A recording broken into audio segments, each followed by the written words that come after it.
Broadcasting live from the basement of the Pentagon. This is WTF Nation Radio.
Come on out, 1965, them boys were called upon.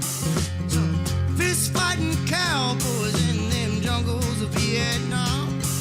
I'm an airborne man, baby. Drop me anywhere you please. Yeah, I'm one mean motherfucker. Don't you never double cross me.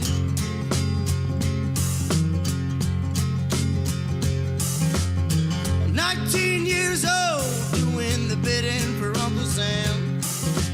Desert boots strapped on my feet, machine gun in my head. I'm an airborne man, baby. Drop me anywhere you please. Y'all, I'm one mean motherfucker. Don't you never double cross me. Come on now.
200 rounds I got strapped across my vest.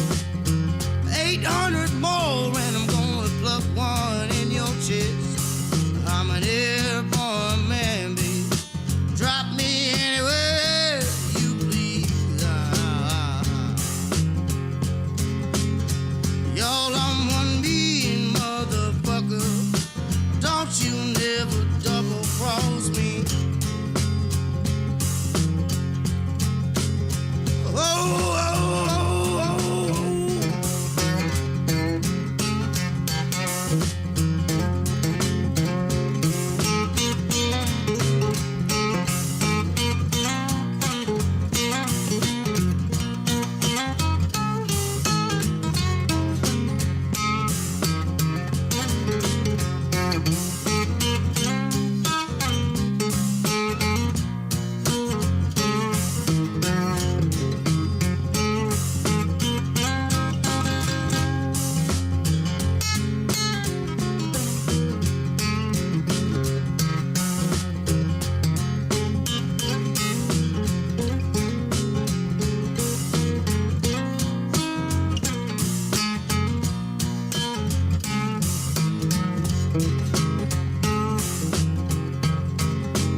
Yeah, I'm a mean motherfucker. Don't you never. I'm a mean motherfucker. Don't you never. I'm a mean motherfucker. So don't you never double cross me.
Everything stated on WTF Nation Radio is to be considered the opinion of the person that stated it, and not an official representation of WTF Nation Radio or U.S. Army WTF Moments. Price does not include tax, title, or license. Some assembly required. Each item sold separately. Batteries not included. Objects in mirror are closer than they appear. If conditions persist, contact a physician. Individual results may vary. Keep out of the reach of children. Avoid prolonged exposure to direct sunlight. Keep in a cool, dark place. And please enjoy the show. Shots.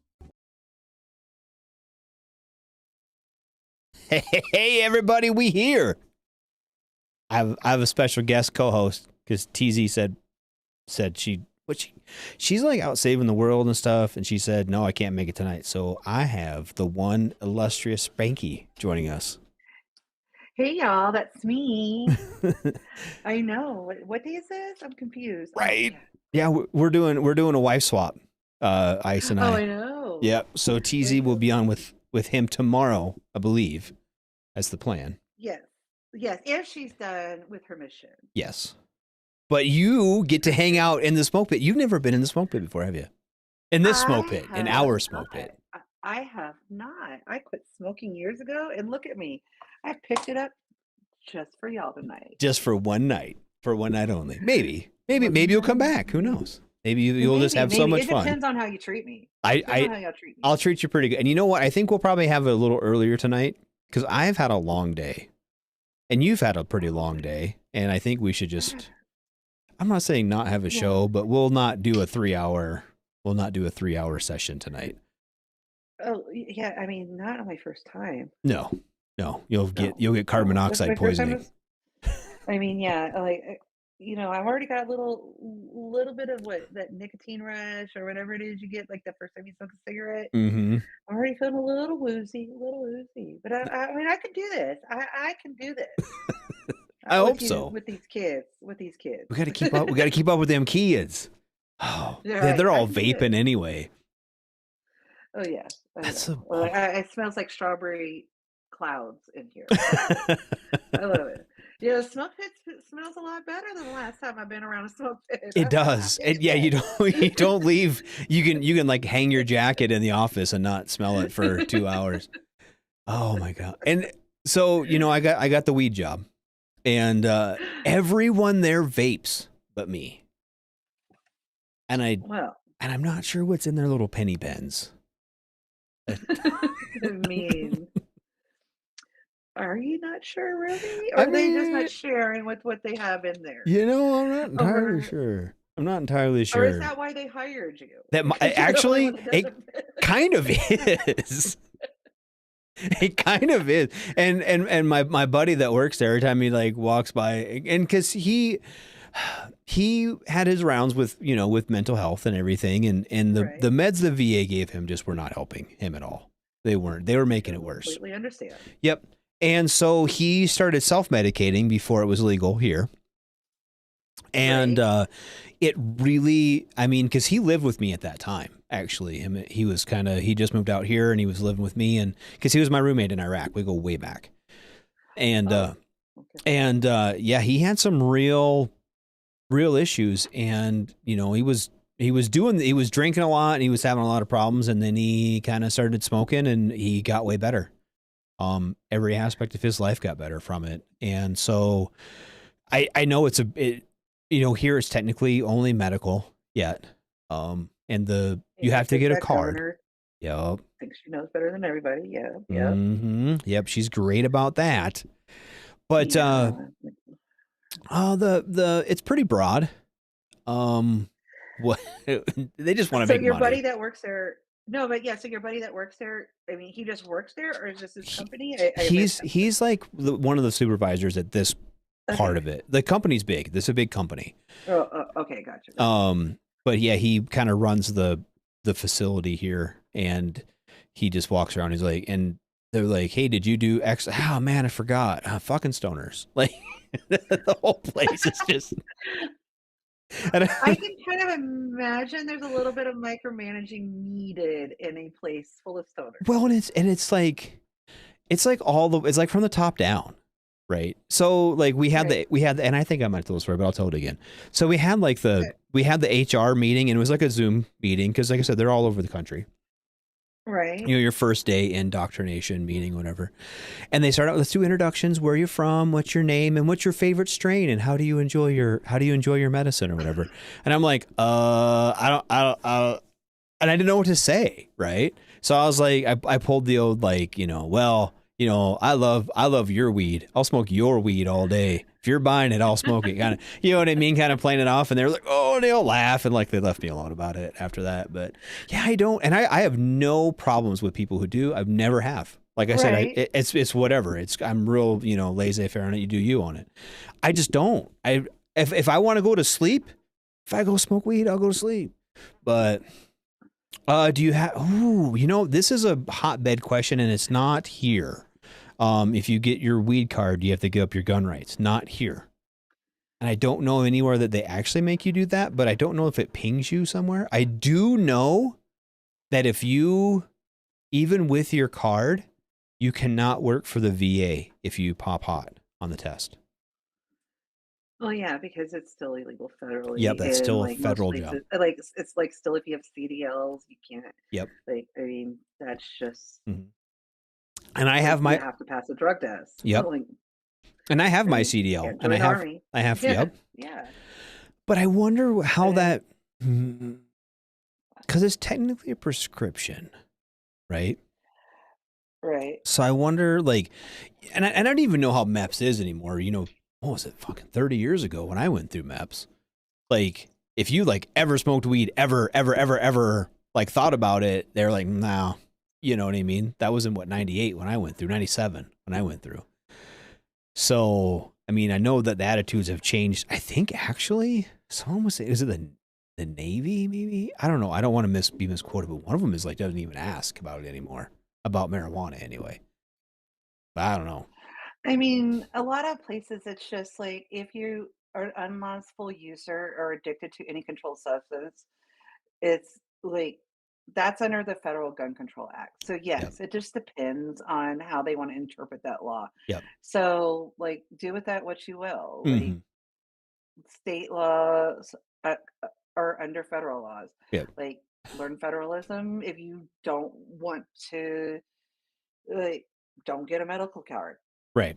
If you want, I mean, right. pick your battle until it's legal federally, and it's not. That's what it is. It's right. Still illegal. Right. Federally. In Patrick said it's one of the few jobs we have to fail the initial drug test to actually pass. Right. Yeah. I mean, I get it, and yeah. and I mean, also kind a of difference in what gun rate. Like, does not like. Are you trying to get a concealed carry license? Are you doing this? Are you just buying a shotgun or a handgun? There's all different kinds of federal gun laws, or are they state gun laws? And like, I mean, we can, and I'm sure there are 50 different rules, and we have 50 different states. So, yeah, as far as I know here, and I like I said, I don't partake. I don't have my card. I've never really had to deal with it, but from what I understand, you don't here. Now that doesn't mean, I don't know. He said in Massachusetts, you do. I'm not gonna. I don't know. I'd be lying if I said. I do know that everyone at my work does. I can tell you that, which is great. Which is and good for them. And like I said, like my buddy, who's there, like it saved him. I really believe that weed saved his life, 100%. If it wouldn't have been, if he wouldn't have found some sort of medication that worked for him, he wouldn't be here. Like a lot of us, honestly. Yes. I completely agree. So, and I think it's an effective tool. I also don't believe, like, some people are like, they're like how old people are with bacon grease. Oh, just rub a little bacon grease on it, it'll be all right. That's how some people are with weed, though, too. They're like, oh, just rub some weed on it, it'll be all right. Like, no, I don't know about all that, dude. It's I got stitches. I'm not going to rub any weed on it, it'll be fine. Because some people, like, really get into, and this is a fine line for me, right? Because I 100% believe in, like, holistic medicines and all those stuff. But I also believe that some people take it too far. You know what I mean? Like, if you have cancer, you can't rub some weed on it. You have to go see a doctor. You know what I mean? Like, like there's people who take it like to the extreme, and some people are like, well, I don't need anything else. I have weed. That's something to do, man. But Well, yeah, but go ahead. no, go ahead. Yeah, hit it. Oh no, speaking of that, but again, you guys know that was why I was gone for so long, that my dad passed Mhm. and he had cancer. So it wasn't like he was foregoing chemotherapy or anything else. But it was like, I'll be the first to say it. I'm the one that was like, Dad, you need some uh weed Yep. too. And once he started, like, it was like, I think the term would be microdosing because it was very, very little. Like, there were these like mint-sized edibles Mm. that were like 1 milligram each. And he would take like two of those a day, but that was what settled his stomach Yep. and it made him be able to eat a little. Like that's what he started with, just like when he first got diagnosed and like during his first round of chemo. Mhm. Like that's what helped him more, and he was able to actually,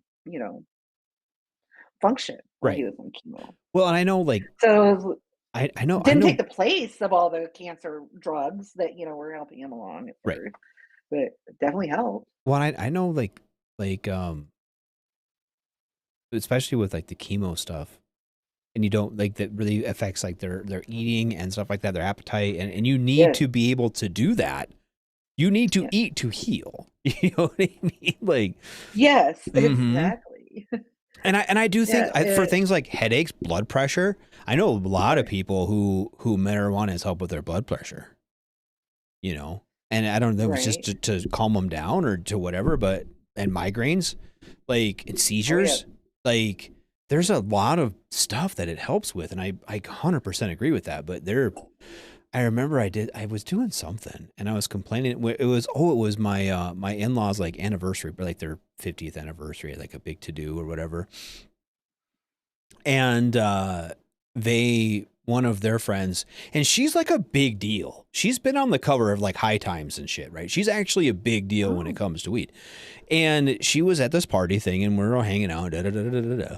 And she's like, and I said something like, "Oh, I don't remember. I think I like stubbed my toe or hit my shin on the coffee table or something." And I was like, "Oh." She's like, "A little marijuana if you did like." Da, da, da. I'm like, "No, no, I'll be fine. Like, it's okay."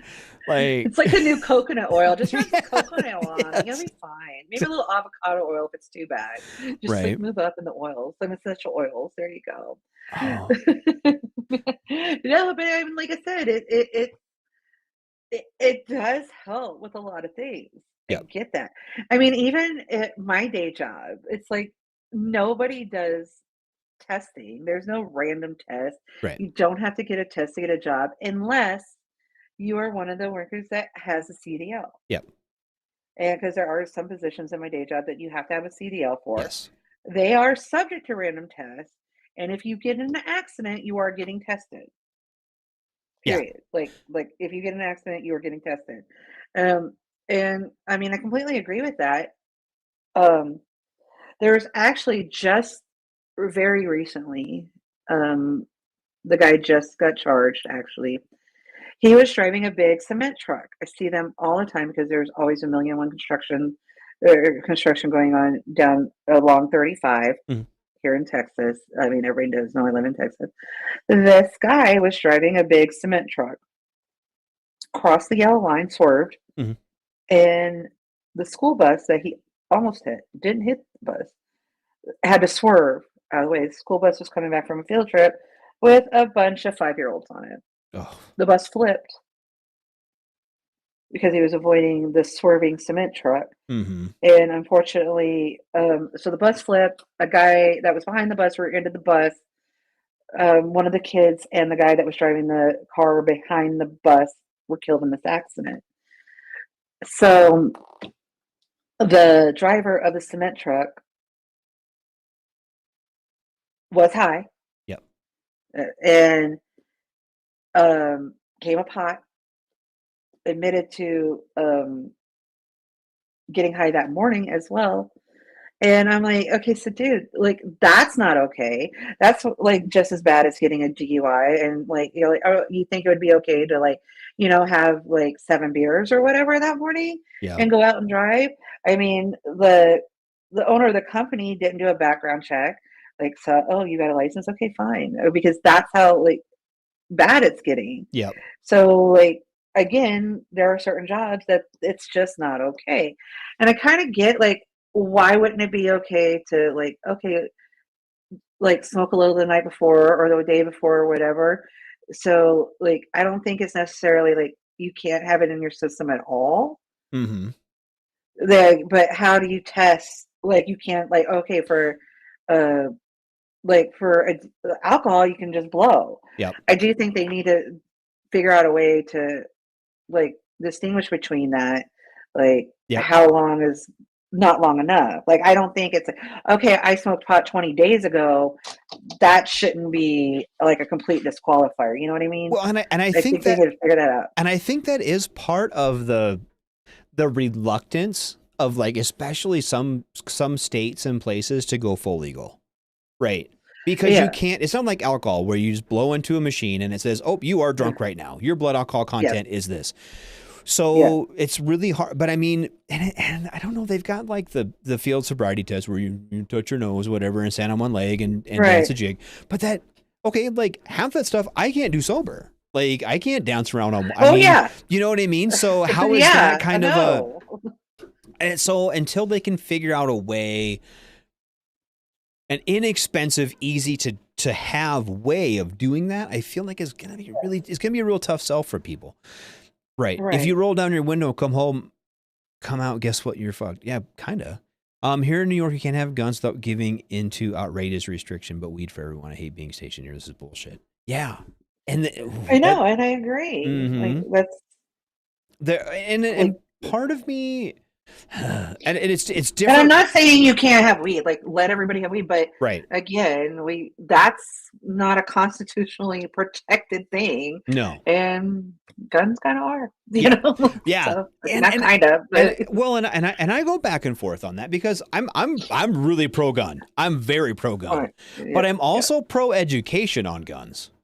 Right? Like, and I feel like part of me, and I don't want to give in at all. Cause I feel like it's one of those things where if you give in a little bit, like it's all gone. Like, you know what I mean? But I feel like they're like, okay, like here. And I was flabbergasted the first time I went here and like got my concealed carry permit. And I just like, they're like, oh yeah, write us a check for like $25 or whatever. And then they do a real simple background check and then you get your shit in the mail. That's it. Like that was, and it's like, there's no qualification. There's no real background check. Okay. Well, it's the same one. It's basically the same background check you do to buy a firearm. So if you're legal to buy a firearm, you're legal to conceal carry in South Dakota, which I think is kind of like, like, fuck. It just felt very like, yeah, I was there when you got that. It was the cheapest. It's a little piece of paper you get in the mail. It's ridiculous. And it's good for like 100 years or some shit. So like, I feel like concealed, but I mean like, this also gets back to it. If you want to conceal carry a firearm, you're just going to put it in your fucking pocket and do what the fuck you want. You know what I mean?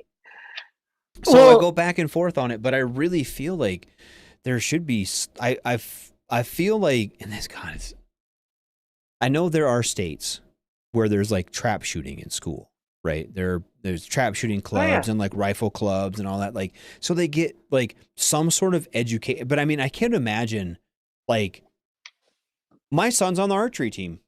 One of my sons is on the archery team here and they shoot bows and arrows in fucking school, like before school. I couldn't imagine like taking a shotgun to school, to like my kid's school and be like, hey, let's go shoot trap tonight. That just blows my mind. Like, but when I have guns in my pickup when I drove to school. You know what I mean? Like, yes, I went to high school in South Dakota, and that was a everyday occurrence for everybody to have them in their like pickup gun rack or whatever that would be in the back window. That was normal. Yeah, like, and that was in the 90s. That's not like 100 years ago. Yeah, I mean it feels like it now, but that was in the 90s. We won't go too far into it, but yeah. But could you imagine now if you would have like, if somebody were to show up to a school, even like you basically have to be a uniformed police officer, to show up. And it just like the mindset about it. So it's hard to educate people when it's such a taboo subject, and I feel like I feel like that's going the wrong way, right? Because guns and like a lot of it's like driving. Like you can just as easily kill somebody in that parking lot of that. I don't know if you've been to a high school parking lot lately, but I've taken my kids and dropped them off at school. And that's one of the most frightening things I've ever done in my entire life. Like I'd rather drive down Route Tampa in Iraq than drive through the fucking high school parking lot here, you know? Yeah, trust me when I say I live like you can like walk out my front door and look to the left and you can see a high school. Mm-hmm. Like it is not that far. Right. And when the girl was still in high school before she like graduated, trust me when I say I would not drive her to school. I'm like, nope, I will drive you down the street and you're hopping the fence. Yeah. It's not happening. I'm not getting in that parking lot and pick up or drop off time. Nope, absolutely not. Yeah, fuck that. Not happening. So there is a way, like in my neighborhood, to go to the back of the school, and there's like a back gate. I'm like, I'll meet you there. Like if it's raining or like you're getting wet. So that's another reason why she got a car like the day she was eligible, because I'm not doing this. And she has, I know it is like within walking distance, but she had a lot of stuff, you know, being a band kid and all the things. So yeah. Yep. So she really couldn't walk, and she's too close to get a bus. Like, yeah, nope, not getting in that bit. Or I'll drop you off an hour before school starts. Yep. Pick you up an hour after everybody's gone. You can sit there and wait. Yep. Because and it was even the same, like not as bad, but you know, even with all the impatient parents, like when she was younger, nope. If I gotta drive you, ain't going. Right. Yep. You're just.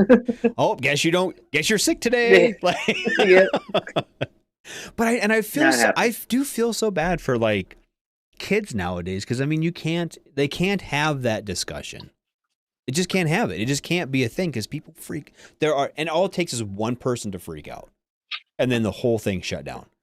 And so it's almost like, I feel like it's almost like DARE or like sex ed. Like you gotta have it, and you've got to find a way to like approach it with some, like, I don't know, some sort of like attention, but like with care. And I feel like if we could figure out a way to do that, have some sort of like gun program, but like DARE, which I found out you can buy like DARE shirts on Amazon, and I really want to going back to that. I want to buy like a DARE shirt and wear it to my weed job. I think that'd be hilarious. There you go. But I think that would be, and I need to hear about it when you do this. Oh, I will. I do. I've got a GoPro. I'll videotape it. I mean, it might take them all a minute to figure out like what it is that you're wearing, but I still want to know how this works out. Yeah, but like, I completely get what you're saying, you know, because kids, all right, one thing, this is what I learned from my daughter too, like, and this is a big thing around here in this local area. Mm-hmm. Every senior year is just kind of like a senior year game these kids play. It's called Assassins. Okay. And I think it's all fun and games. Right. Until you get the wrong administrators that think, oh my God, these kids are playing Assassins. So like the seniors all draw, I guess, a name out of a hat or however they do it. Not really out of a hat, it's all electronic, you know, but like some randomizer, any of the kids that want to play. And that's their target. So your goal is to take out your target. And, you know, you have like water guns or whatever, and they have all these rules, like hours that you can do it. And that's your goal, is you have to, like, if you were my target, you can only do it during school hours, or like, I don't know, 8 a.m. to 8 p.m., whatever hours. They come up with all these rules. Right.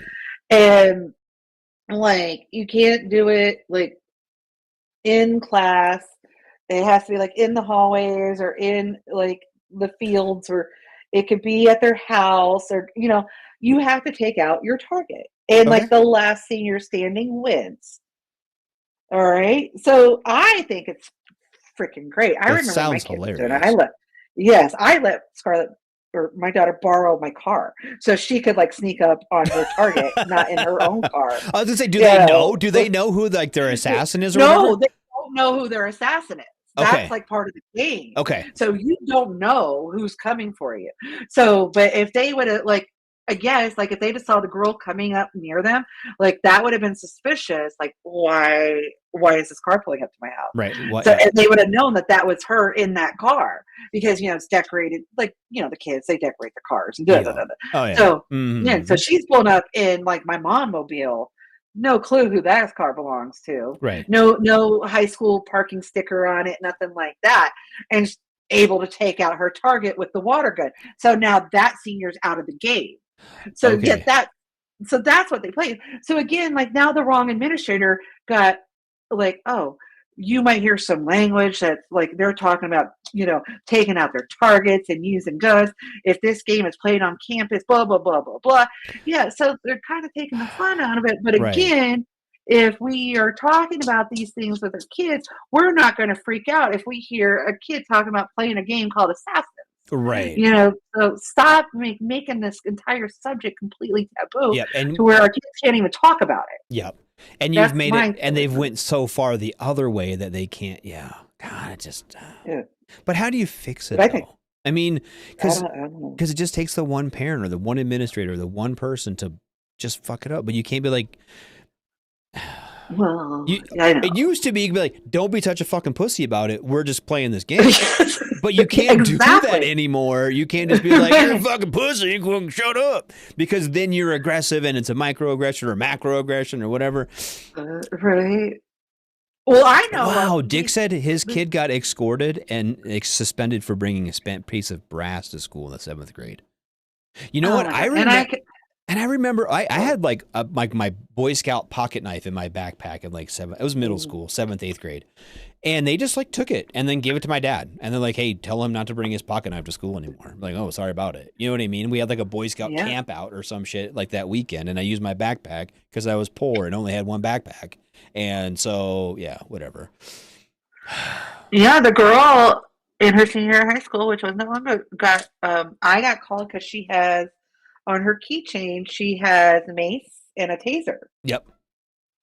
And they finally like noticed that she has had this on her keychain for 2 years. Like, did they say words about it?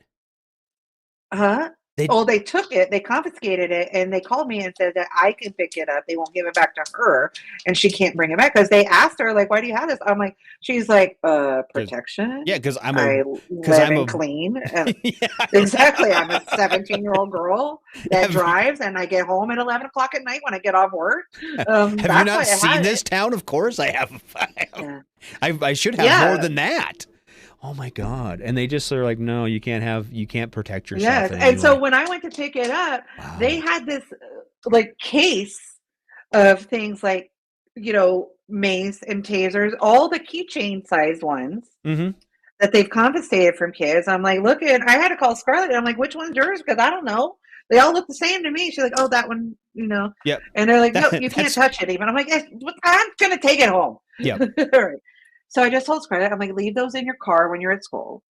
Again, because I don't want her like forgetting them when I'm really worried about her having it, like at 11 o'clock at night when she's by herself driving home. Right. Or especially after band when it's 2 o'clock in the morning and she's driving home by herself. Yep. Yeah. I'm like, no. Like, I mean, she can't legally carry, but she can legally carry the taser and the mace, maybe at that age. I don't know, but whatever. I'd rather fight that battle than her not being able to protect herself at all. Facto Tom says bear spray is perfectly legal. You can carry bear spray, but not in Texas though. I feel like you can't carry bear spray in Texas and get away with it. I feel like you can't have bear spray here. But I just, oh my God. That's like there's like a lack of common sense, and I think that's what bothers me the most is like us as adults and like that administrator at your daughter's school, right? He's got a lump 3 feet above his ass that should have something in it that he should be able to use and deduce like, hey, this is a teenage girl in a kind of shady town. She should be able to. There are definitely pockets of shadiness. Yep. And I'm not a predator, but if I was, a fucking high school would be a sure good place to be a predator. You know what I mean? Yeah. Like, I mean, you can look at the pins on the map around here. There are predators very close to her school, even though I know they say they're not supposed to be. Yep. There are. Yep. And they might not be, they're out of that radius that they're allowed to be, but there are. And exactly. Franco, somebody will be fucking around and they will find out. And they've been lucky they find out from her and not me. Yep. She's just going to tase them. Yeah, right. Oh, can't do that. No, good much. Yeah, and honestly, like, not to be okay. Even if she's in school with the taser and the pepper spray, right? And if she decides she wants to be a giant bitch that day and spray everybody that comes in contact with pepper spray, what do you? Okay, you got some sore eyes and it hurts a little bit, but you're not dead. You know what I mean? Right. Like, fuck, like. I think. I mean, I'm pretty sure like the guy on the golf team with a 9-iron could do more damage than Absolutely. she could with a pepper With spray. pepper spray, yeah. But Yeah. here's the deal though. If you are on the golf team, that's a different social economic status that you're You're probably you're not lying. I don't even think they have a golf team at her school. okay, well never mind. That's fine. I don't even think they do. I know there are golf teams at some schools around here, but I don't think there was one at her school. So Dick said they made him write an apology about how he made his classmates and teachers think he might be a mass shooter. Wow. Because he took a piece of brass to school. That's crazy. And now he has a lot of Second Amendment t-shirts. What did you learn? What did you learn? You should really write those teachers now. Oh, it's funny because I do have some of my high school teachers on my Facebook. Factotum said that gives a whole new meaning to the word wedge. Oh, there we're lucky, Dick. So, Dick, Rich Shipley in the comments is a good buddy of mine, right? He was one of my buddies in the Marine Corps, and I've known him for we're going on 20 years, Dick, more now, and he's a pretty pro Second Amendment guy. He lived in Texas for a long time now, lives in Iowa, and he was lucky. He works out of town, and Dick's like, "We're lucky I was out of town." Yeah, I believe it, dude, because he is. You will not find Dick without a 45 on him somewhere. That's just the way he is. So dude, but that's just different times though. I think it is a different time. Like I don't know. I'm sure I took fucking targets and brass to school when I like as a little kid, but like, oh, I went target for show and tell. You know what I mean? Like, right? That was just kind of a thing. Like, it's just a whole. And I don't feel like, and I'm not trying to come off as callous because there are school shootings and they happen everywhere and they are tragic. I'm not trying to downplay those, but that's where we got to find that balance. And I feel like the balance comes from two things. One, it comes from education, and two, it comes from having a thoughtful discourse on what needs to happen. Right? Because I feel like, and it's not just the Second Amendment is what we're on right now, but it's the legalizing of marijuana. It's women's right to choose. It's all different. There's so many things in this country right now that are very divisive and very whatever, right?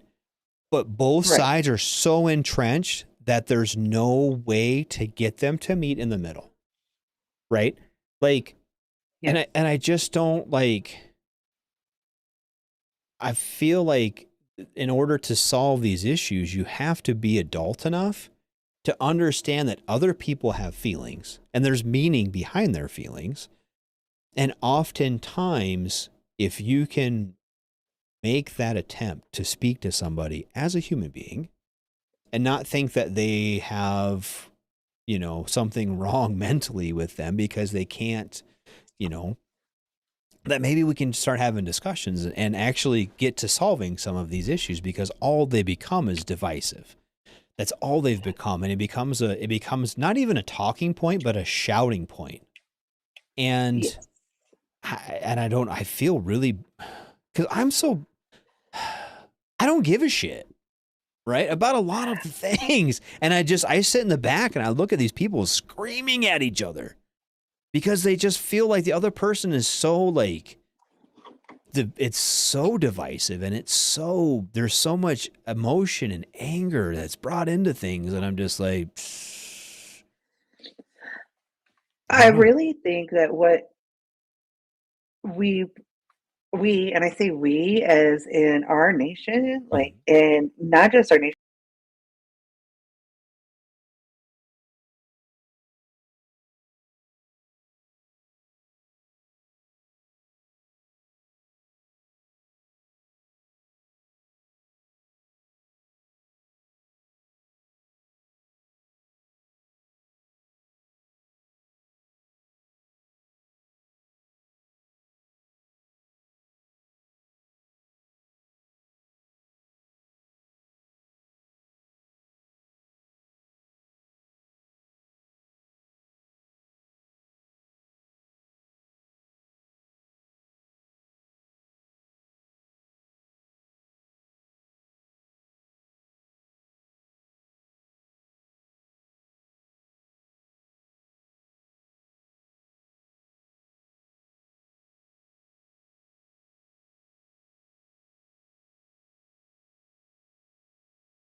Can you hear me? Is that working? Can the people on the screen? It says we're broadcasting. It says Yay! That was really weird. Yes. Oh my god. Yep. We got zucked or something. No, my Go XLR just like locked up. I had to like reset it.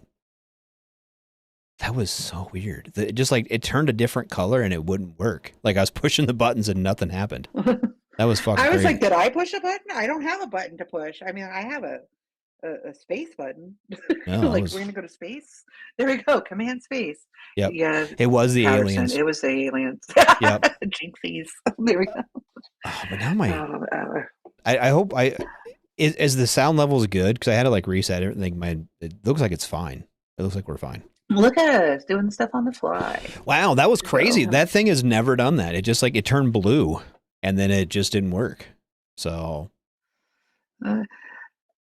they had the sound racist. Yep, that's what it was. Blue. Freaking Smurfs. It was Smurfs. Mercury probably. That's probably what happened. You know, it's because the eclipse is coming for me. Yes. Right. Speaking of that, so the eclipse is coming to you, right? It's gonna be. It is literally coming right to me. I'm gonna have like 4 minutes and like 25 seconds, which is like one of the longest times of it. Yeah. Like I am. Well, I'm not going to work that day for one. I took this day off like at the beginning of the year. Yep. I'm like, absolutely not. Because this is the problem. I don't think there's going to be a problem with the eclipse or anything. This is what I know. Because, yes, for one, there might be storms and clouds and this and that or whatever.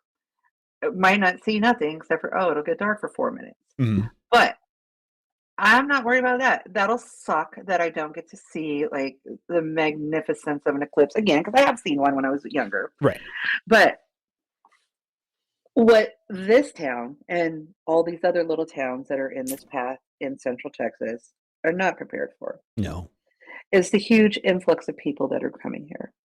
They say they're prepared. They've been making plans for it, and they've declared states of emergency so they can use all this extra money to have extra first responders and all of this and that or whatever. Mm-hmm. They still are not prepared. Obviously, you know this, I have lived in South Dakota. I know what Sturgis looks like every year. Yep. Sturgis knows what Sturgis looks like every year. They plan for this every year. They know what supply chains, the things that happen. Yep. These people do not. At all, do they? No. Like, if you go a little further out, like Austin and Round Rock, that are used to like big gatherings, like for South by Southwest and stuff, they might be a little more prepared, but they're not in that path of totality. Like they're just outside of it. Mm-hmm. So yes, they're still going to get a huge influx of people, but they're not staying there. They're landing there, and they're coming into these small towns. Right. Yeah, they're gonna get a hotel in Austin, but they're gonna come out to BFE. Yeah. Yeah. Yes. So, but all the hotels that are available in these small towns have been booked for a year or so. Mm-hmm. Like Killeen, Lampasas, Burnett, all of those towns out there, I know. And then the other downside, this is what I know is going to happen. I know. People will trickle in. They're not all going to get here like on the day of the eclipse or the morning of the eclipse. On the morning of the eclipse, they will not all like try to get to the same place at the exact same time. Mm-hmm. The eclipse is done. Everybody's going to be leaving at the exact same time. It is going to be a madhouse. What was it in 2016, 17, whenever that last one happened that went the other way? I had friends that went down to South Carolina for said eclipse. And it took them like 12, 13 hours to go a trip that would normally take 4 to get back up. And then I was leaving South Dakota to come back to Texas the day after the eclipse. There was traffic in Wyoming. I'm like, why is there still traffic here? Because again, there's never traffic in Wyoming. Yep. Yes, like in Lusk. Yep. I'm like, why are there people here? I've never seen another car on the road. Again, this was the day after. So I know what's going to happen. And that is why I'm not going to work. And I will watch this from my backyard or I will just see it get dark if I can't see anything. I have bought glasses a year ago. I'm like, I am prepared. I know what's going to happen. They could have put me in charge of this town, and I could have just told them, y'all need extra, like, the stores need to order extra of everything. Think of what do people buy when they come into town? Fresh things. They're not going to come here and buy up all the freaking camping gear. They're going to buy bread and milk, or whatever it is you buy in Airbnb and stuff like that. Yeah. Yep. Well, and I was looking at like, I remember because what was it? That was 17, right? When they had the one up here. Yeah, I think it was because it was shortly after. Yeah, it was like, yep, I think it was a year. It might have been 18, but it was right in that time. And I was working for the county, and honestly, I didn't really give a shit about it. Like, I didn't even like have glasses or nothing. Like one of the guys we had a contact truck with a welding hood in it, and we kind of passed it around because I didn't really give a shit. Like, I don't really care about it. You know what I mean? Like, it's just whatever. Yeah. I'm not going to stop it. I know it's not like magic. I know it's not like Satan coming. It's just a fucking eclipse. They happen, right? Yeah. And so I don't really. I think it's cool, but yeah, it is. Yeah, exactly. And since that one was right over us, like, oh, okay, I'll look at it. It's here, but I'm not fucking like my wife's boss is like dry. Okay, he for one doesn't have a hotel reservation anywhere. I'll just find one when I get there. He says, "Oh okay." I'm not sure where he's driving, but he's driving far, and he's like, "I'm gonna go see the eclipse." All right, dude, have fun. Like sleeping in your car. He brings a blanket. Yeah. Tell him to sleep in his car. Oh, but yeah, I remember that one. Like, I was kind of like, dating is a strong word for what I was doing with this girl, but she was from Lusk, and she's like, oh my God, there's like so many people here. I'm like, yeah, well, there's normally like 113 people in Lusk or some shit. My wife now, her family has a ranch outside of Lusk, and we're at a funeral, and but we were talking about it, about the eclipse, and because they were like, that's so like big news there. Like, yeah. I remember when all them people came and saw them. Yeah, people were like in their field, in their pastures and shit. Mm-hmm. Like, scaring their cows, and the cows like didn't give a shit because people are dumb. No, people like in the country out here, like, like I live right outside Fort Cav. Mm-hmm. Like the people that live further out, like Inland Passes, Burnett, Marble Falls, all those areas, like where the people that have land, like the porta potties business is booming. Like that's all they're doing is like renting porta potties and like hand washing stations, and like charging people to camp. Yep. And they are making bank. And I'm like I even I invited, it didn't work out because a friend wound up having like some medical issues, but like I had people that I barely knew asking if they can come stay with me. I'm like, no, the fuck you can't. No. Like, this is like better than Boss Babe. Like, you want to join my MLM? I'm like, no, you are not coming to stay. I haven't talked to you in 20 years, and you're gonna just like hop in my DMs asking to come stay with me. Go fuck yourself. No. Oh, you might be crazy. I'm not fucking no. Yeah. Yeah. Yeah, and I did have two friends that I knew like are really into this stuff, and I did invite them if they wanted to come down. They were more than welcome. But they had like something medicals was going on, and they were not going to travel. So I'm like, okay, cool. But no, other than that, no.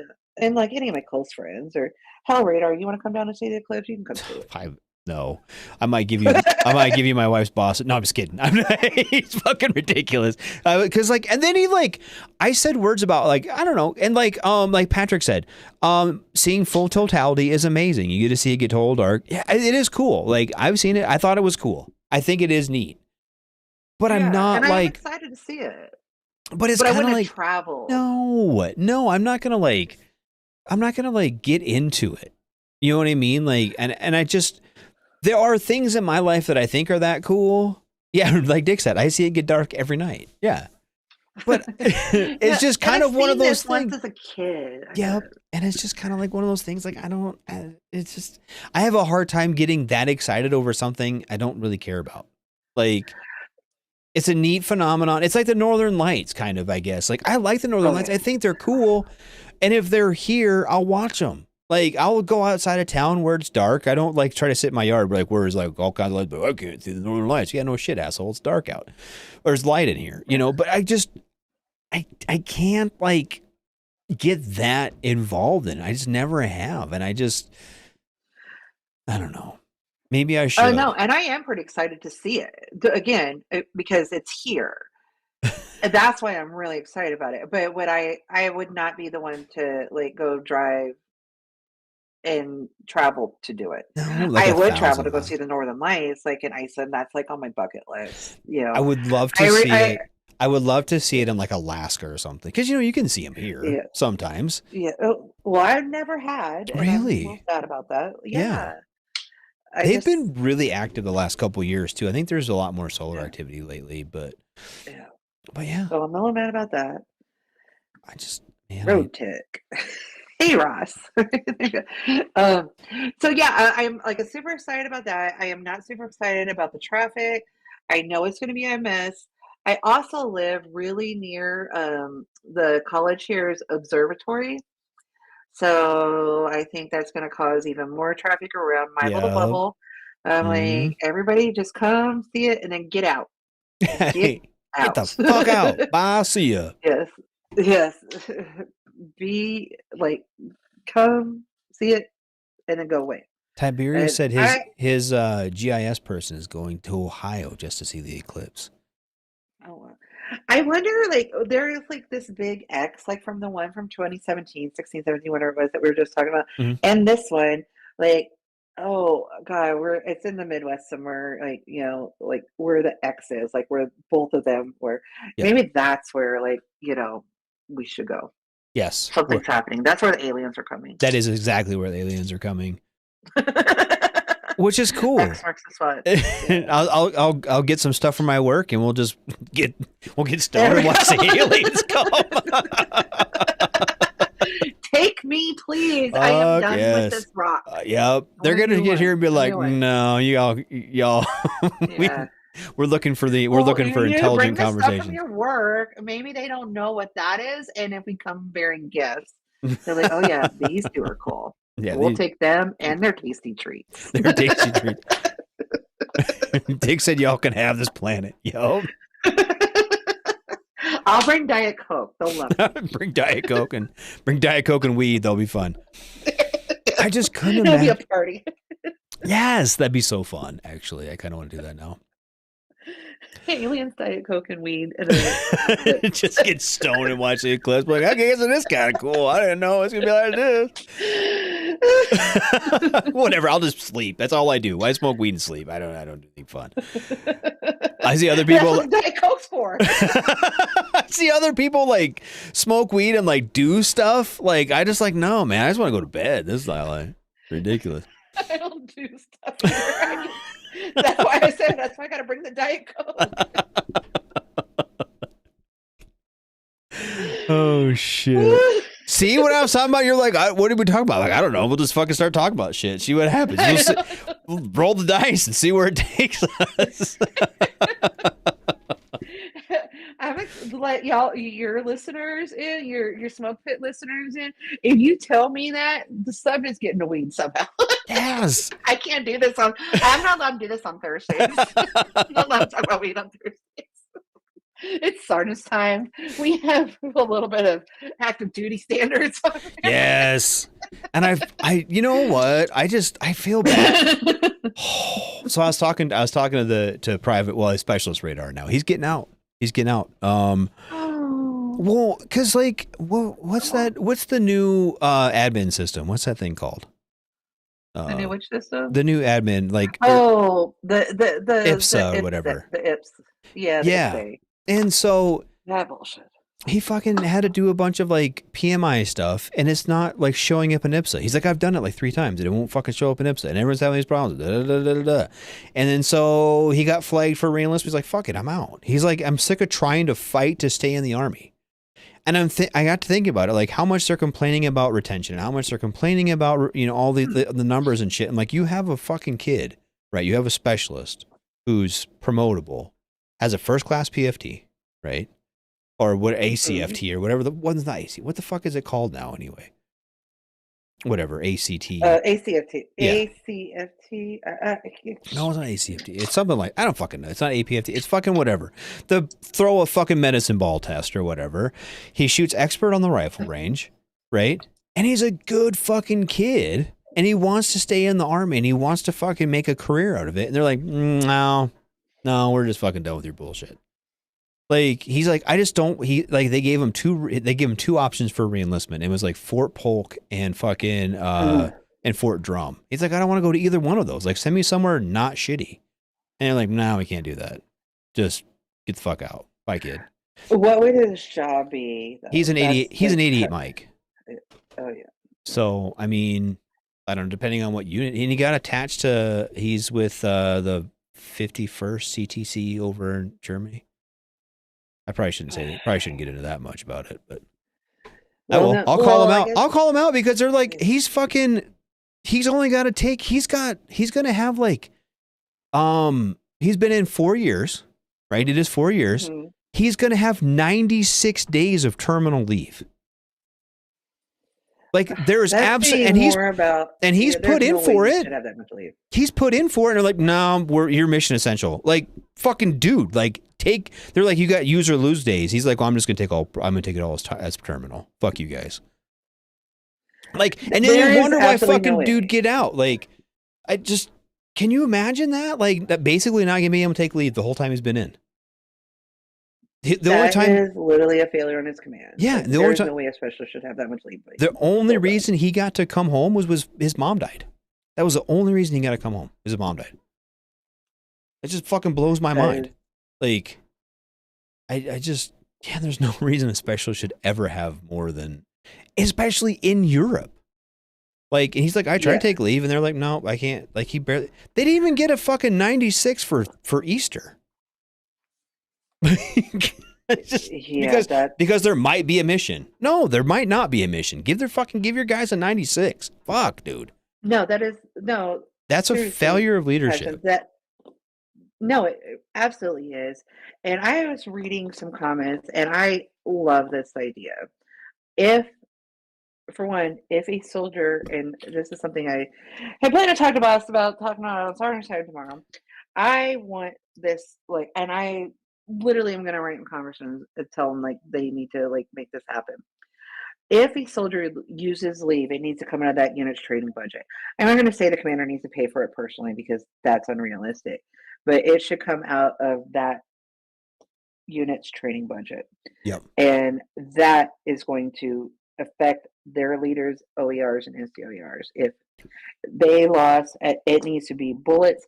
Like when they said a long time ago, like, they were all trying to crack down on Sharp and this, that, or whatever, and making them put in this BS, this NCO supports the Sharp program type bullets in NCOERs and stuff.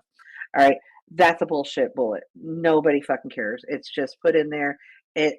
Unless you have like done something wrong, then you put in the bullet that kills your career that you fucked up. And all right.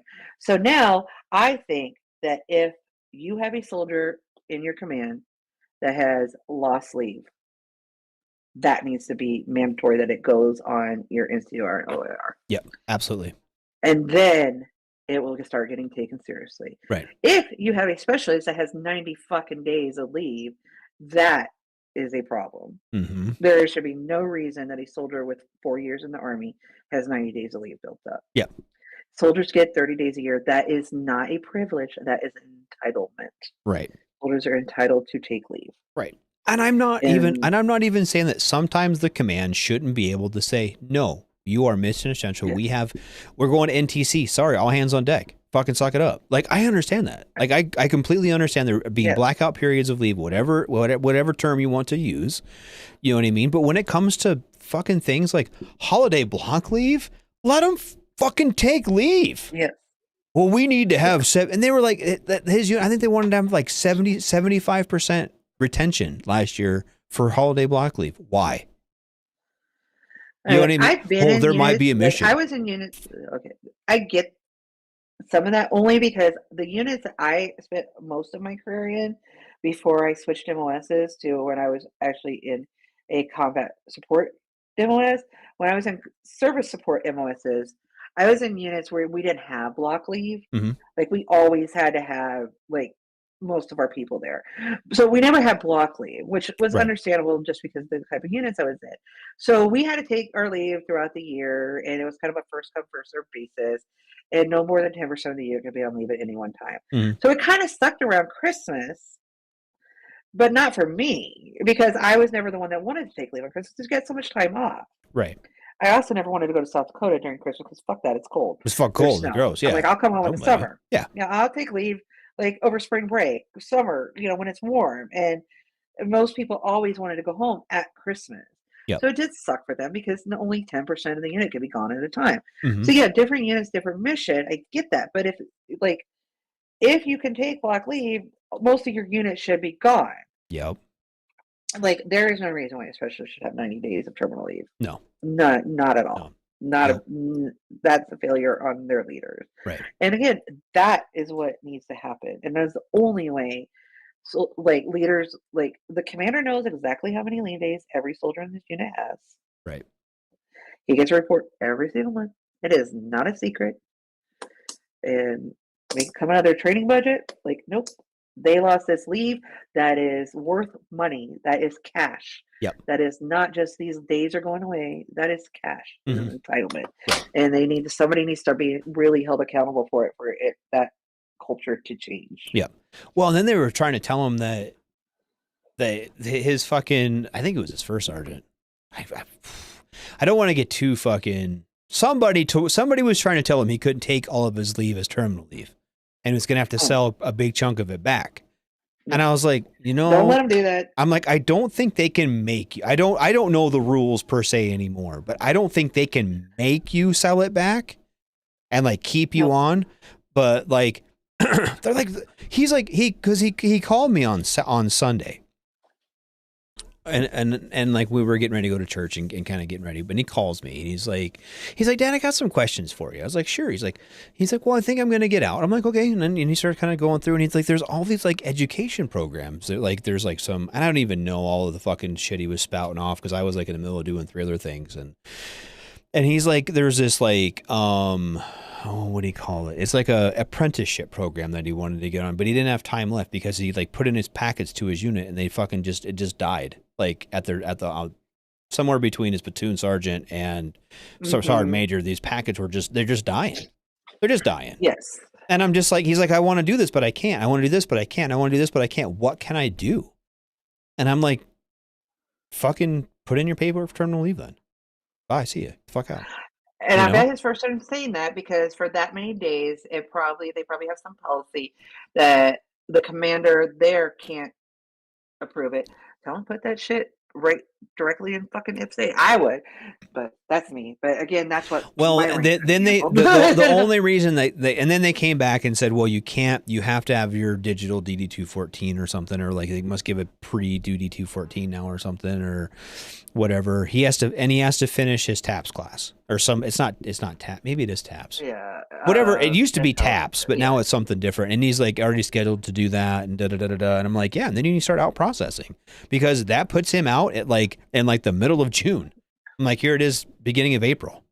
Like, and he's in Germany. Like, you still got to like do all your shit and turn all your shit in and start out processing. And they're like, well, they want me to do this. And well, they can want in one hand and shit in the other and see which one fills up first. You need to start taking care of yourself. Yes. Like you need to put, obviously your fucking leadership is not putting you first. You need to start putting you first. And like Patrick said, if my troops are ever happy, I have failed as a leader. A lot of leadership, probably. Yeah. And I don't know if I can, like, and this, I get it. And you're in the same boat I am. We were both in before the Infinity War started. And so we knew there's fuck games that happen when it's peacetime. And we're reverting back to peacetime thoughts. And that's fine. We should be. We're no longer should have that op tempo. But it's like, why are we fucking these kids over again? Like, we didn't learn anything. that No, kind of and gets me. yeah, and what happens is these kids go home and then they tell their story. That is why you have recruiting issues. Like, why Yep. do these people not get it? Right. I don't know. Over and He's over. gonna go tell his story. What happens? Yep. And then kids like, I don't want to fucking do that. Yeah, that sounds They dumb as hear him shit. go home and like, this is what happened. Oh yeah, it was all fine until this, and then this, and then this. And the kid that hears that tells his friend, and tells Mm. his friend, and tells his friend, and and then you got a parent like me and that's telling her kid, you absolutely the fuck not, you're not doing that shit. So then you Right. got the parents too. Right. That lived through Infinity War. Like, yeah, no, you Mm-hmm. will go to college. Oh, You and will do that. and like And I'm not saying that every parent's doing that, but there's just all these things, and that's why. I think Yeah, I comparative think retention. I think my stepson's going down the same path I was going down though, because he's like a 6th grader, and he's like, Dad, I want to go in the Marines. I was like, okay. Oh, okay. Yep. He's Oh, already like getting Somebody's gung ho gotta. about it. He's like, I really want. I think I want to go in the Marine Corps. I was like, oh. He's like, yeah. He's like, yeah, they got cool uniforms. I was like, yeah, they do. And he's like, yeah, but then they do cool stuff. And then he's like, I'm like, what do you want to do in the Marine Corps? He's like, I don't know. I want to like fly on helicopters and shoot people. I was like, okay, yep, you're gonna go in the Marine Corps. And my wife's like, what can we do to stop him? Like, nothing. I'm like, You just let them decide. That's how I was. I was about that age. I think I was between like 6th and 7th grade, and I decided that I was going to be in the Marine Corps. That was all I wanted. I didn't take my SATs. I didn't do shit. I didn't even talk to a college at all. I did nothing about the college experience with any. I didn't want anything to do with it. I was joining the fucking Marine Corps, and I was 17 when I signed up. I turned 18 at boot camp. I turned 18 at boot camp. Like, yeah, I was baby radar. Yep, I was like, I'm going, and that's how my stepson is right now. He's like, I'm going. I just want to go to the Marine Corps. I'm gonna run cross country so I can be better in the Marine Corps. I'm like, yep, that's exactly what the fuck I did. He's on it. Yeah, Dick said my oldest wants to go in the Marine infantry, but he's scared of his shadow half the time. I'm like, yep. Yeah, the crayon comment. Yeah, he does. He's kind of a crayon eater. I love him, but he's kind of a crayon. But he is so pumped. He's like, what can I do to be a better Marine? What can I do? I'm like, show him the dragon commercial. Oh, he'll just go. He'll just leave right now. He'll be fucking. I'll be turning 13 at boot camp. He wouldn't give a shit. the dragon commercial. We're taking him younger now. We can't get rid of this kid. He's staying. He's staying. Our mascot till he's old enough. Yeah, people like the dog that they carry around with them or whatever. We just couldn't get rid of this kid. Give him motivation. He already has one. We won't let him. He wants a high and tight. My kid wants a high and tight. I'm like, no, you just have a normal ass haircut. Like, oh my God. And then I have a kid. I can't even get to cut his hair. He's just like running around. He looks like my fucking my terrier mix. That's what he looks like. They match. They're both blonde and curly and just everywhere. I'm like, oh. At least I can get the dog. It's a good argument for nature versus nurture. Like, like it is. Nature has got to be something to do with it. Join the Marine Corps or something.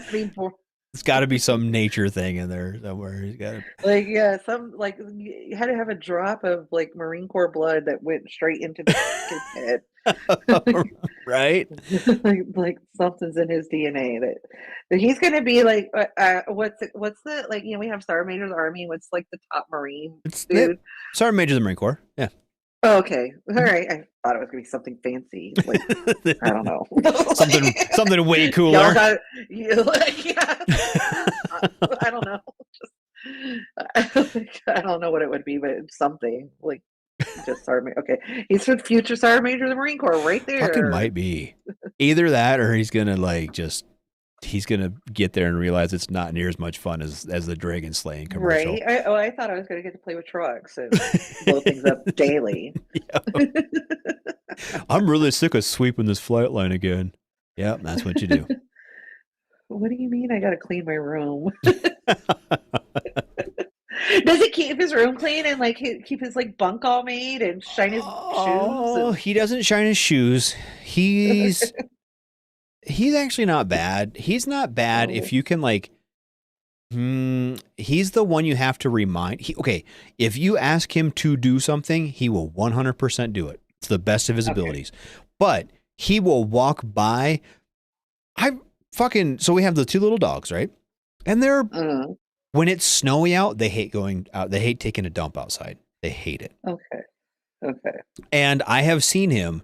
They poop for some reason in the fucking dining room. Because why the fuck? Why not poop anywhere else in the house? And I've seen him walk to the table with a tray of food, and there's dog poop like 3 feet from him, and he just sits there and eats his food. I'm like, clean up the fucking dog shit, dude. Oh, I didn't see it. What do you mean you didn't fucking see it? It's right there. He just looks at me like I'm stupid. So I mean, he's there and not. But if you ask him to do something like, hey, Gabe, can you help with the dishes? Hey, Gabe, can you run this over to your grandparents' house? Whatever it is, you ask him to do something, he's 100%, he will do it and do it well. It's just if you have to like expect him to do something on his own, then there's some problems.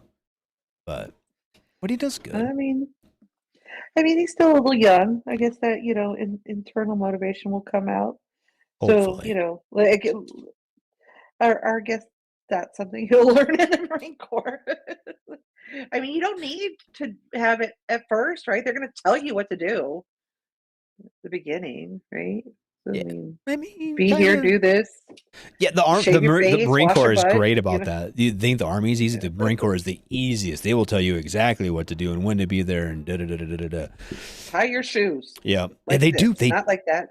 Yep, you have to lace your boots the right way, and they fucking beat the shit out of you. I was joking. No, they do. I guess they do. You have to bridge the bottom, and then it's left over right all the way up. That's how Marines do the boots. Okay. Doesn't Polk have airborne? There's no airborne units at Fort Polk, is there? I don't think there is. Is there airborne? Let me look. Is there even a Fort Polk anymore? Or they got a new name? They might have got a new name. No, Polk. God, I'd be lying if I told you either way. They did. It's Fort Johnson. I knew they did. It's Fort Johnson now. Is it Fort Johnson? Because wasn't Polk a president? It is. No.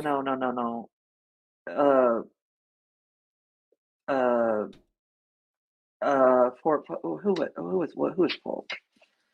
Hold on, I'll tell you a sec. James, not. Yeah, it's Polk. Fort Johnson. Yeah. But that's not who the post was named after, though. Okay. I'm gonna tell you.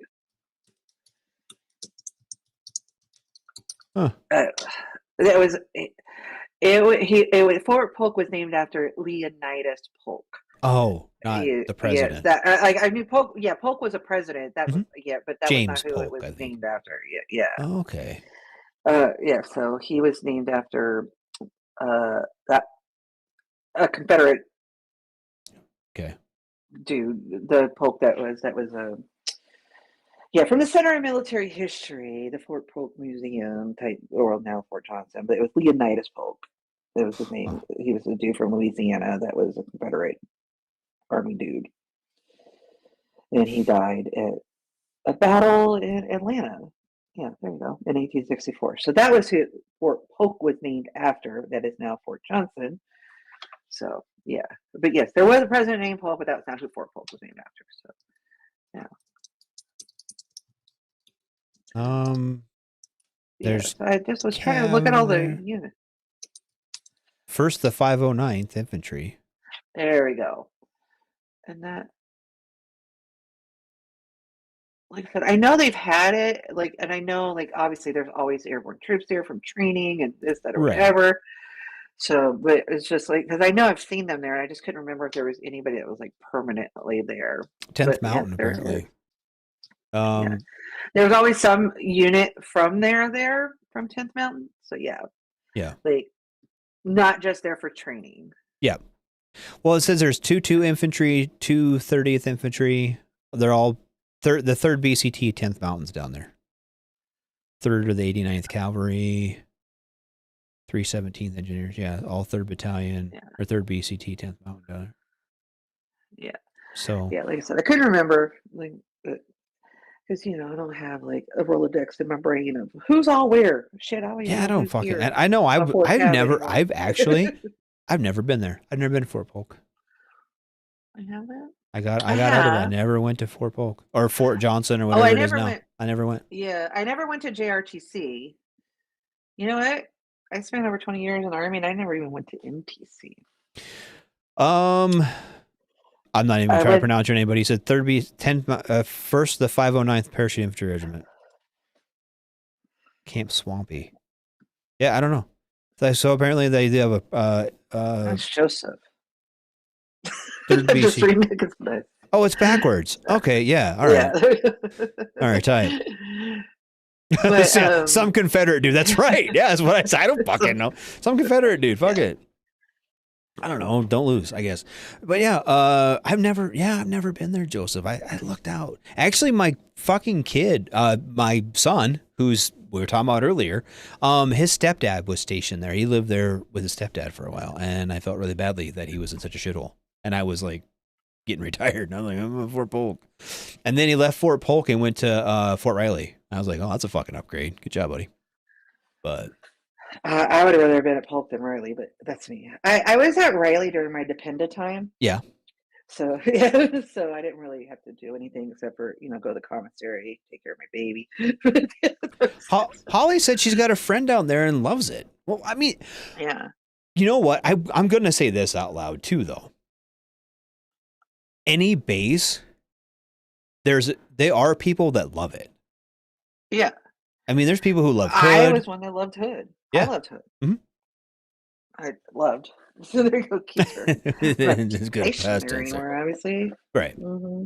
But I mean, there's you name the base. There are people who love it there, and there are people who are like drawn to it, and that's great. Like I didn't like Hood that much. I didn't like. Yeah.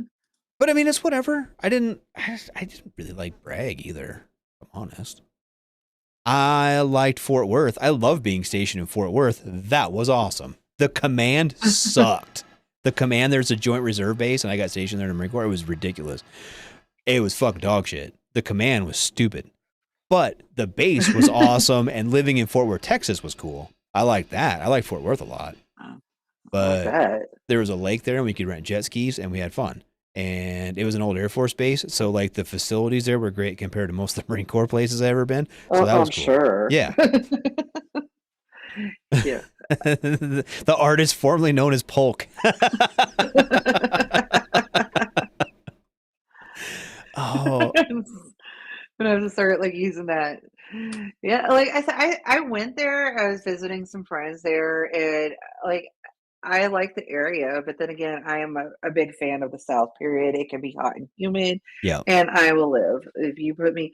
I literally I remember my branch manager mentioned drum one time. I said I have 30 days of AWOL saved up because I will use all of them, and you will have to come fucking find me somewhere before I will go to anywhere north of the Mason-Dixon line. Yep. There you go. And I'm not going to make it easy on you. Just go to my parents' house. I ain't fucking know. Yes. Oh, nope. I'm not that dumb. You could probably find me right here at Fort Hood, and I will go to work because I'm not fucking leaving this place to go anywhere cold. No, that sounds dumb as fuck. And I will say that was the one good thing about the Marine Corps is they don't fucking send you anywhere cold. The Marine Corps is and had I had known that, I'd have probably joined the Marine Corps and not even left it up to chance that they could have sent me into fucking Alaska. No. Joe said the best duty assignment he was on was the 4th BCT, the 101st at Campbell. He said drum wasn't bad. Got to go train with the Canadians. You know what? But that just Campbell was too cold for me. That was my last duty station. Yeah, it sounds cold and gross. Yeah. I just don't know. Plus, luckily, I had enough rank then to go tell them, no, I'm not going outside in the cold. But I was also on my on my retirement plan by then. Right. Oh, I heard. Yeah, he said Alaska was shitty. I've heard that. I've heard Alaska was shitty. Yeah. Again, yes, I went to Korea, but actually, I had office jobs in Korea, so it was okay. Right. I will say I've actually heard some not horrible things about Fort Wainwright because there's lots of stuff to do there. There's lots of hunting and fishing and stuff to do there. I always thought it would be kind of cool to jump in the snow. Kind of cool. Not cool enough to fucking go there. I just thought it'd be kind of cool to do. Maybe once. If I just show up hey, mind if I jump with you guys? And yeah, sure, hop in the snow. Yeah. That'd be kind of fun. But not that cool. No. Not that cool.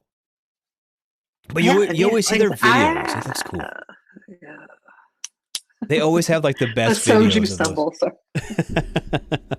I was only at Campbell in the summer because the global war on terror. Wainwright off base can be fun until you encounter the state bird, the mosquito. Yes. But you know what? The fucking mosquitoes are pretty bad here though too. So. Oh yeah, they are. God, they're horrible. But you know what? But there are pros and cons to everywhere though. And there are people who love every base. There are people who can't stand some of the bases.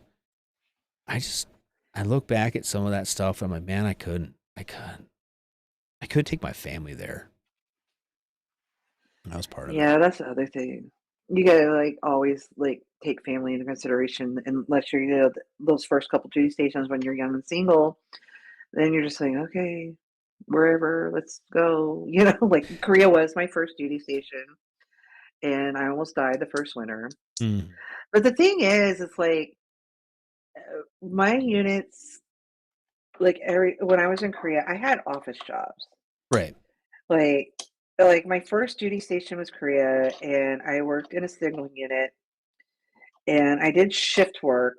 So I did PT on my own. So there was none of that, formation business. Very rarely did I had to go for PT tests. I was also a lifeguard for the summer, but like I was legit spoiled my first duty station. I didn't know how to army Right. after that. I'm like, I was in a bikini for the summer. And then the winter I really didn't know. Like I got to Fort Hood after that. I'm like, what do you mean I don't get to work at the pool this summer? Well, this is why the summer sounds good. Yes, I was in first SIG, but I was down in 169 in Daegu at the time. Yes. I was a shift worker down in Daegu, since you're asking, Ross. That was a million years ago. Right. Before Infinity War. And that's the key to that, before the Infinity War. But you know what? I had so much. I look at all those places and like I think of all the fun that I had, and like I was really looking forward to the boy going to Germany. Single, fucking not a care in the world, just go. Have fun in Europe. Do all the fun shit. And then he's like, well, first they got hit with COVID, which was whatever. That was not anyone's fault. And then, then Ukraine all happened and they've been busy with that. But I feel like there's no reason that he should not have been able to, like, I don't know, take local leave. You know what I mean? Like go see a little bit of Germany while you're fucking there. Like, hop a train. Sucks. Yeah. And I should have been able to. Oh, I'd have been so mad. Right. And he didn't get to do that. That sucks for him. Yeah. I'm like, did you get to go to like France or anything? No. Did you get to go to, he's like, he's been to Poland. Like, that's cool. Like, I mean, yeah, at least you got to see one thing. Right. Yeah. Just back and forth in a hat hauling fucking tanks to Ukraine or whatever. I mean, but that's what, like, imagine the different narrative of him coming home, even if he got out after 4 years and comes home and says, oh yeah, like once a month I got a 4-day pass and got to go to Germany and I got to go to France and I got to go to Belgium and I got to see this and I got to do that. Imagine the narrative change. Like, oh, that sounds awesome. Yep. I want to join the army and go to Germany and get to do all these things. Like, even if it's 1 weekend a month, like 40 pass, like, I mean, yeah, you would have to, I guess, earn these by not fucking up or whatever. Again, imagine that different narrative. Him coming home and telling all of his friends that. Yep. Instead of him coming home saying, I didn't get to do shit. I was screwed over. I never got to take any leave. Again, totally different story. You're going home to tell all of your peers. And all your peers are telling your younger brothers and siblings that are going to be the ones that are going to join. Yep. Like, are people? Am I the only one that gets? Are we the only one that gets this? I think we are. I really think we are sometimes, because we say this shit, and then people are like, "But the mission." And remember that. And this season, I said these words to my son, and he'd never heard them. That mission first, people always. Remember that? Remember how that mantra was? Mission first, people. That's not even a thing in the fucking army anymore, apparently. At least on his and now command. is when you actually have time to do it. Yes. We are not in Infinity War anymore. Right. He's Like, now is at when you Graf. have to- He's at Graf, and I understand their op tempo since the whole thing has started in Ukraine. They've been busy, and I understand that. But give him a chance to take fucking a week of local leave to stay. You know what I mean? If you need to recall this. Yeah, Ryan. Now it's mission always people when it's convenient. It doesn't even sound like it's when it's convenient. It sounds like it's just whenever the fuck, like, it's like they almost forget about you long enough that you can go get a fucking, go take liberty and go to fucking, yeah, when he said he didn't even get a 96 for Easter, that blew my fucking mind. Yeah. I'm like, what are you even doing? No. What are you doing there that's so important? He's like, I don't know, I'm in my room. Oh, okay. He's like, yeah, I was gonna. They were gonna go to Berlin. There was a group of like 4 of them that were gonna go to Berlin, and they got told no because that they weren't getting a 96. No, and I know what it is. It's like these leaders are way too scared for anything to happen, and they don't want to deal with it. That's what it is. Like, oh my God, somebody might, I don't know, not come back, defect to fucking Ukraine. I don't know what, like, think like literally, like they're so scared of and have this zero defect mentality. Like they don't want to let soldiers go anywhere because then, oh well, what if they underage drink? Then I have to do paperwork and this and they're just lazy. Mm-hmm. They don't want to let soldiers be adults. Yep. And they're like, well, what if someone underage drinks? Well, first off, so what? They do that shit all the time. They're probably better off than them doing it in the fucking barracks. They're probably more likely to do it in the barracks than they are around town. Well, maybe not in Germany. But, exactly. Let them go see something. Yeah. You can let them go fucking instead of sit around drunk playing Xbox because you know it's what they're gonna fucking do. You lock them in their fucking shit. That's all they're gonna do is fucking get drunk, play Xbox, and like fucking just let them go. Let them go be kids. Fuck, man. Like, lock them up. Let them go at home with that better narrative that will make people want to go do what they want to do.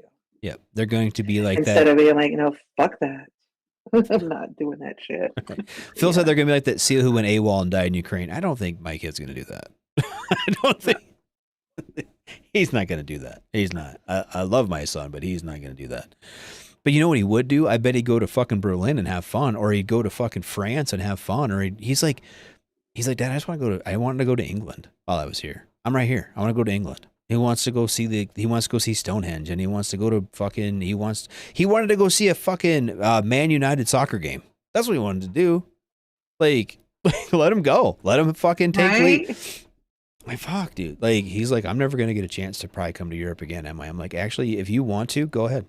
Yeah, go to Amsterdam. Go to fucking anywhere. Go to anywhere other than his fucking barracks room. I'm like, but I was like, know, and they're like, oh. I was like, I'm like, well, because he obviously you spend 4 years, you're going to pick up some German. You're going to. This is the way it works. But I was like, just fucking, go have fun. You're gonna. I'm like, don't get married and have kids right now, and you'll be able to go to England. Yeah, he's in Graf. He's with. I'm not gonna say the unit again because I don't want to be too much of a dick. But he doesn't want me calling his first sergeant and being like, hey. Why are you screwing this kid over? Because I'll do it. Right. I actually fucking thought about it. It was real tough for me not to call a sergeant major. Be like, hey, what the fuck's going on? Why the girl can't join the military.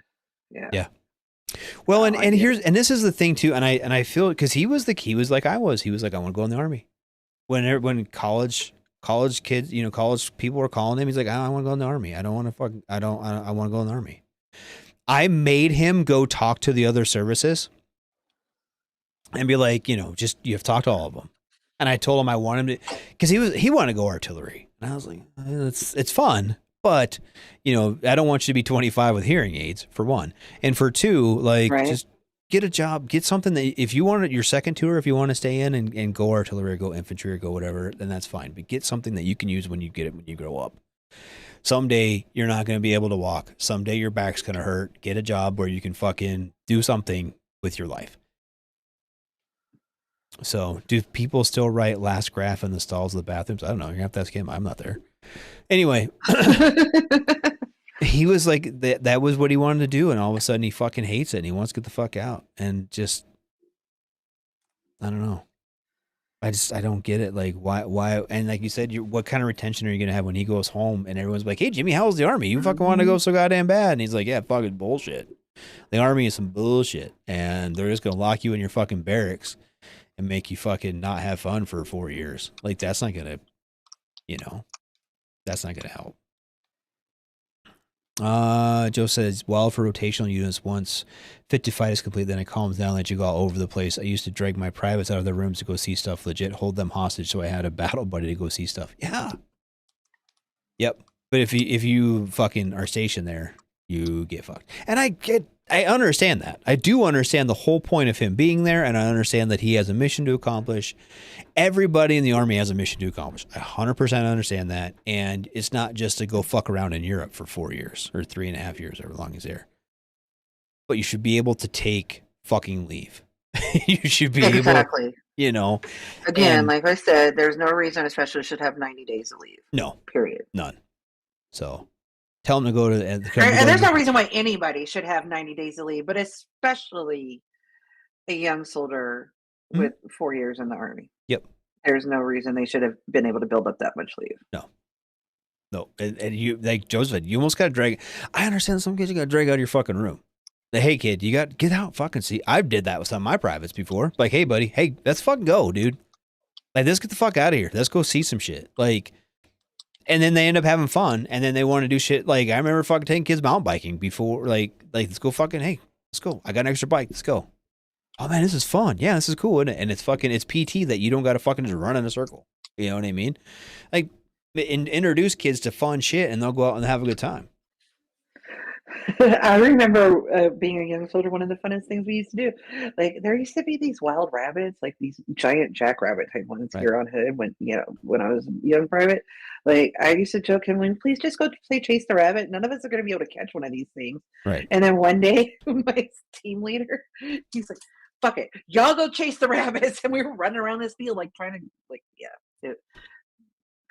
catch rabbit. These rabbits like took off, and we were running faster than any of us ever had, and just like doing like little ridiculous things, like let kids have fun, let them like why do you make things so miserable? Right. Maybe that's the reason why I stayed in for 20 years, because they said fuck it, go chase the goddamn rabbits one day. Maybe that's why maybe that was the turning point. Right. You never know what it is. Right. That was it. I got to chase the damn rabbits. And that's why I stayed in for 20 years. Let this kid take leave. Let them go do fun things. I mean, yes, of course, mission should come first, but you cannot tell me that if a specialist is so mission essential that they have not been able to take leave for 3 years, you're the one that fucked up, leader. You are the one. Yep. Not that kid. Yep. Yeah. I kind of wonder. I wonder how many days of leave the first sergeant and sergeant major have saved up. That's a joke for another day, but I don't know. It is. You know what? We went through break. It's 7:30 my time. I had a long day. Let's start cutting this out, huh?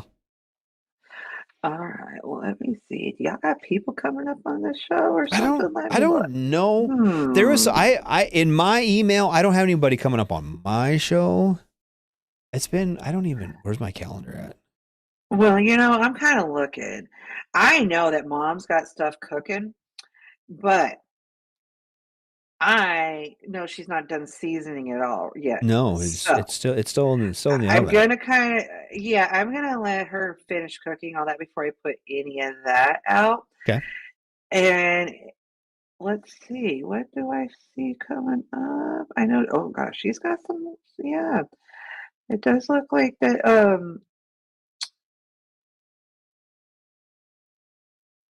On the Monday edition on the 15th, there's a guest, George Luss from Honor and Remember. George Luss will be joining ICE to discuss his organization. It's Honor and Remember. That's the first one I see coming up. Like I said, I know she's a little bit, she's a little more on this. Yeah. And then, I suck, T. You're gonna have to do this next week. I don't know. Well, I see Pop Culture Warrior has something on. Oh no, yeah, on the 23rd. That's the only thing I see. Yeah, he's got the creator of Game of Ham. Yep. And what is the Game It's of a Ham? I'm going to check. Party. Yeah, it's let me click on this. This looks fun. Ooh, best party board game you've ever played. I am down. Like I said, dark and bitter like Scrooge's coffee. It's over 800 cards in the base set and 50 optional rules. Is it kind of like Cards Against Humanity, kind of? I don't know. There's a video. There's a Yeah, 2-minute video how to play it. I'm not going to go through all that, but it looks kind of fun. oh. And it says it'll make you squeal with laughter. I like laughter. And each card has been custom tailored to work with and off each other. The possibilities of hilarious combinations are endless. Y'all gonna have to listen to CQ's show to get more information. I just gave you enough. Yep. Okay. Yeah, on the 23rd. So you should be there on the 23rd, and you can learn all about that. That sounds fun, actually. Yeah, go take it easy too, man, Joseph. Hey, thanks for showing up. Be here next week, buddy. We'll be here. So, yeah. Because on that note, you guys have been listening to us, me, Radar, her, Spanky, for the first time ever in the Smoke Pit. Yeah. It's been a great show. Thank you for being here. And then tomorrow, absolutely, TZ will be joining Ice for Songs Time. That's going to be, that's actually going to be exciting too. I kind of want to be there for that. Hopefully her mission is done. I can be there for it. And then let's see, Friday. This is not a Friday Night Freedom week, right? I believe it's not. Oh, I think it's because he was there last week. So this is yeah, he was on with Mom last week. Mom's filling in for a little bit. Yeah, that's it. That was a good show. That was fun. Mom's cooking hard. Mm-hmm. She's got all the spice racks out. Yeah, she does. And then Saturday is a Donza Day, a day of no Spanky activities. We will all be spending time with our families on Saturday. Please go do the same with yours. And then Sunday is the sports bar. They should be wrapping up some March Madness and doing all kinds of fun stuff. They'll be here. They took Easter off. Sorry. Oh no, they had a pre-recorded on Easter, didn't they? Yes. Yes, So they didn't did. do live because they got to do Easter things with their families too. They got to eat eggs and we had deviled eggs, bunnies or whatever you do for Easter. We had deviled eggs and ham, and I got really fat. And pie. Oh, and my mother-in-law made these cute little cupcakes with jelly beans in them. They're really good. That's because I'm about my snacks. And then I should have brought them tonight. They were so good. And then Monday is the Monday edition with Ice and Massey. They'll be talking about some fun Monday edition. It's aptly named. It's the edition that happens every Monday. And then Tuesday night's Pop Culture Warrior with CQ. And then back to us. Well, back to me and TZ, maybe Spanky, maybe just me, maybe somebody cool. I don't know. We'll figure it out. Back next Wednesday right here. Same bat time, same bat channel at 8 Eastern, 7 Central, 6 Pacific, or 6 Mountain, 5 Pacific, right here on WTF Nation Radio. So, all right. Well, Spanky, thank you so much for filling in tonight. It was great having you. It's been awesome. Thanks for having me at the Smoke Pit. I will be back to doing Sergeant Timing next week. Yay. But it's been fun. Thanks for having me. Absolutely. Thank you. And you're welcome back anytime. Please don't be a stranger. So thanks, Ross. Thanks for being here. Thanks everybody for in the chats. We're here for you guys and gals, and we will wrap it up. So we'll do some Turnpike Troubadours on the way out. So hell yeah. All right. Thanks, Spanky. You guys have a good night, and we'll talk to you later. Shots.